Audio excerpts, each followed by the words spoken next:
The year is 1665. The streets of London are silent, the air thick with the stench of disease. The Great Plague has turned the city into a graveyard. But deep within the Tower of London, hidden from the world, a man who should not exist still breathes. The guards of the Tower of London were used to prisoners, rebels, traitors, fallen noblemen. But there was one prisoner who was different. He had no name, no trial, and no record of his crime. His cell was deep beneath the White Tower, far below the dungeons where the condemned awaited their execution. His face was never seen, always hidden behind a heavy iron mask that no one had dared to remove. The guards whispered about him. Some said he was a disgraced nobleman, locked away by the king himself. Others believed he was an alchemist, imprisoned for secrets too dangerous for the world. But the truth was far stranger. He had been there for over 50 years, and yet he had not aged a day. One night, a young guard named Thomas Holloway was assigned to patrol the lower dungeons. Unlike the others, he was curious. He had heard the rumors about the masked man and wanted to see for himself. As he approached the iron door, he felt an unnatural chill in the air.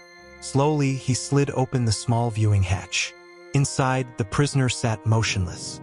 His clothes were old but untouched by time. His posture regal despite his imprisonment. But it was his eyes, glowing faintly in the dim light, that sent a chill down Thomas's spine.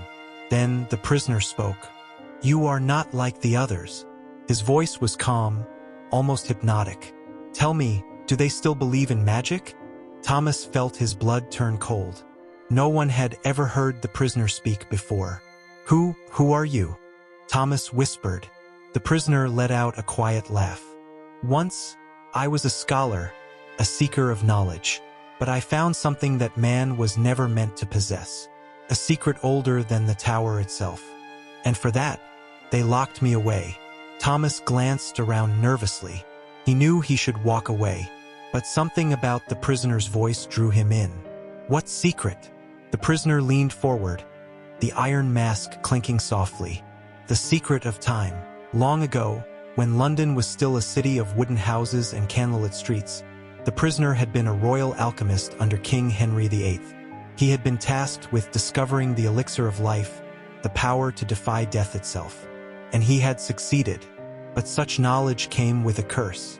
The moment he drank the elixir, he became unstuck in time, trapped in an existence where he would never age, never die. The king, fearing his power, ordered him imprisoned. But execution was impossible. They tried hanging, poison, even fire, but nothing could kill him. In the end, they sealed him away, hiding his existence from the world. For centuries, I have watched kings rise and fall, empires crumble, and the world change beyond recognition. But I remain. Thomas stepped back, his heart pounding. If this man was telling the truth, "You wish to be free, don't you?" Thomas whispered. The prisoner nodded. "But not in the way you think." That night, Thomas couldn't sleep. The prisoner's words echoed in his mind. He had the power of time itself, yet he was doomed to rot in the darkness. The next evening, Thomas made his decision. He stole the keys from the guardroom and returned to the dungeon. With trembling hands, he unlocked the door. "You must remove the mask," the prisoner said. "Only then will I be free." Thomas hesitated. What lay beneath that iron mask? Would he see the face of a man, or something else entirely? Slowly, he reached out and unlatched it. As the mask fell away, a blinding light filled the cell. Time itself shattered. Visions of history flashed before Thomas's eyes. Battles, plagues, the rise and fall of civilizations. The prisoner's face was not human anymore. His eyes held the weight of eternity, a being that had seen too much.